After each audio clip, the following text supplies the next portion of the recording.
ಒಂದ್ ಕಡೆ ಇಷ್ಟೆಲ್ಲ ಬೆಳವಣಿಗೆಗಳು ಆಗ್ತಾ ಇದ್ರೆ ಎರಡೂ ಬಣಗಳು ಕೂಡ ತಮ್ಮದೇ ಆದಂತಹ ನಡೆಯನ್ನ ಇಡ್ತಾ ಇವೆ, ತಮ್ಮದೇ ಆದಂತಹ ಹೆಜ್ಜೆಗಳನ್ನ ಇಡ್ತಾ ಇದೆ.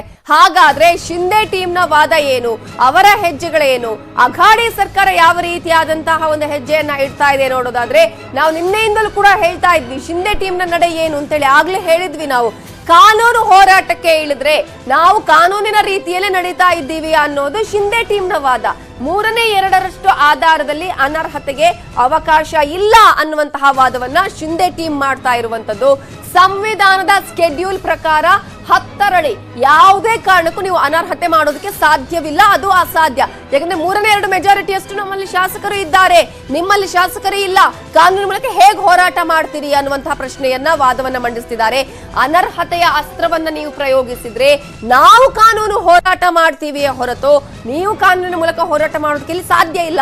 ಮೆಜಾರಿಟಿ ನಮ್ಮ ಬಳಿ ಇದೆ, ನೀವೇನಾದ್ರೂ ಈ ತರ ಮಾಡಿದ್ರೆ ನಾವು ಹೈಕೋರ್ಟ್ ಸುಪ್ರೀಂ ಕೋರ್ಟ್ಗೆ ಅರ್ಜಿಯನ್ನ ಸಲ್ಲಿಸ್ತೀವಿ ಅನ್ನುವಂತಹ ಸಿದ್ಧತೆಗಳನ್ನ ಕೂಡ ಮಾಡ್ಕೊಳ್ತಾ ಇದ್ದಾರೆ. ಕರ್ನಾಟಕದ ಮಾದರಿಯಲ್ಲೇ ಕಾನೂನು ಹೋರಾಟಕ್ಕೆ ತಯಾರಿಯನ್ನ ಕೂಡ ಈಗಾಗಲೇ ಏಕನಾಥ್ ಶಿಂದೆಯ ಟೀಮ್ ಮಾಡ್ಕೊಳ್ತಾ ಇರೋದು. ಹಾಗಾದ್ರೆ ಉದ್ಧವ್ ಠಾಕ್ರೆ ಹೆಜ್ಜೆ ಏನು, ಅಘಾಡಿ ಹೆಜ್ಜೆ ಏನು ಅಂತ ನೋಡೋದಾದ್ರೆ, ಶಾಸಕಾಂಗ ನಾಯಕ ಸ್ಥಾನದಿಂದ ಏಕನಾಥ್ ಶಿಂದೆಯನ್ನ ವಜಾಗೊಳಿಸಲಾಗಿದೆ ಆಲ್ರೆಡಿ. ಅವರ ಬದಲಿಗೆ ಶಿವಸೇನೆಯ ಶಾಸಕಾಂಗ ನಾಯಕನಾಗಿ ಅಜಯ್ ಚೌಧರಿಯನ್ನ ಸೆಲೆಕ್ಟ್ ಮಾಡಲಾಗಿದೆ. ಸೊ ಏಕನಾಥ್ ಶಿಂದೆ ಯಾವುದೇ ರೀತಿಗೂ ಶಾಸಕಾಂಗ ಪಕ್ಷದ ನಾಯಕರು ಅಲ್ಲ. ನೀವೊಂದು ವೇಳೆ ರಾಜಿಗೂ ರೆಡಿ, ರಾಜೀನಾಮೆಗೂ ನಾವು ರೆಡಿ, ನಿರ್ಣಯವನ್ನ ನಾವು ಬದಲಿಸಲ್ಲ. ಒಂದು ವೇಳೆ ನೀವೇನಾದ್ರೂ ರಾಜಿ ಆಗೋದಿಕ್ಕೆ ಬಂದ್ರೆ, ಸರ್ಕಾರ ಕಂಟಿನ್ಯೂ ಆಗೋದಿಕ್ಕೆ ಬಂದ್ರೆ ನಾವು ರೆಡಿ ಇದೀವಿ. ಹಾಗಂತ ಹೇಳಿ ರಾಜೀನಾಮೆ ವಿಚಾರಕ್ಕೆ ಬಂದ್ರೆ ಯಾರಾದ್ರೂ ಒಬ್ರು ಹೇಳಿ ಅನ್ನುವಂತ ಮಾತನ್ನ ಹೇಳ್ತಾ ಇದ್ದಾರೆ. ನೀವು ದ್ರೋಹ ಮಾಡಿ ಘಾಸಿ ಮಾಡಿದ್ದಾರೆ, ಗಾಯಕ್ಕೆ ಔಷಧಿಯೂ ಅವರೇ ಅನ್ನುವಂತಹ ಮಾತನ್ನ ಉದ್ಧವ್ ಠಾಕ್ರೆ ಅವರು ಭಾವನಾತ್ಮಕವಾಗಿ ಭಾಷಣದ ಸಂದರ್ಭದಲ್ಲಿ ಹೇಳಿದ್ದಾರೆ.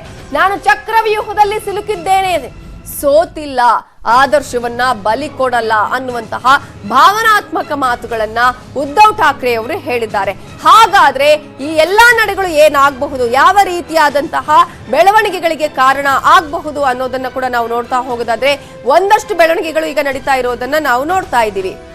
ಹಾಗಾದ್ರೆ ಏನಾಗುತ್ತೆ, ರಾಜಕೀಯ ಬೆಳವಣಿಗೆಗಳು ಏನೇನು ಅನ್ನೋದನ್ನ ನಾವು ನೋಡ್ತಾ ಹೋಗೋಣ. ಈಗಾಗಲೇ ಪ್ರತಿಭಟನೆಗಳು ಒಂದು ಕಡೆ ನಡೀತಾ ಇದ್ರೆ, ಮತ್ತೊಂದು ಕಡೆ ಈಗಾಗಲೇ ಅನರ್ಹತೆಯ ಅಸ್ತ್ರವನ್ನ ಆ ಒಂದು ಪ್ರಯೋಗವನ್ನ ಕೂಡ ಮಾಡಲಾಗ್ತಾ ಇದೆ.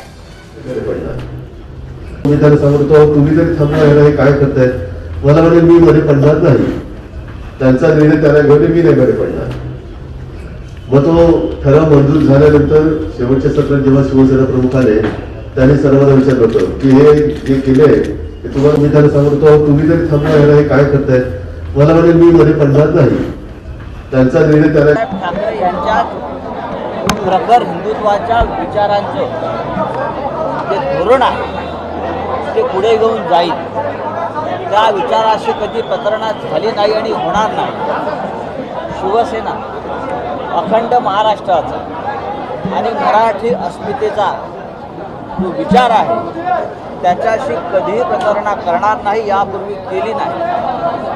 त्याचबरोबर या ठरावात पुढला जो विषय तो महत्त्वाचा आहे, ठाकरे यांच्या प्रखर हिंदुत्वा.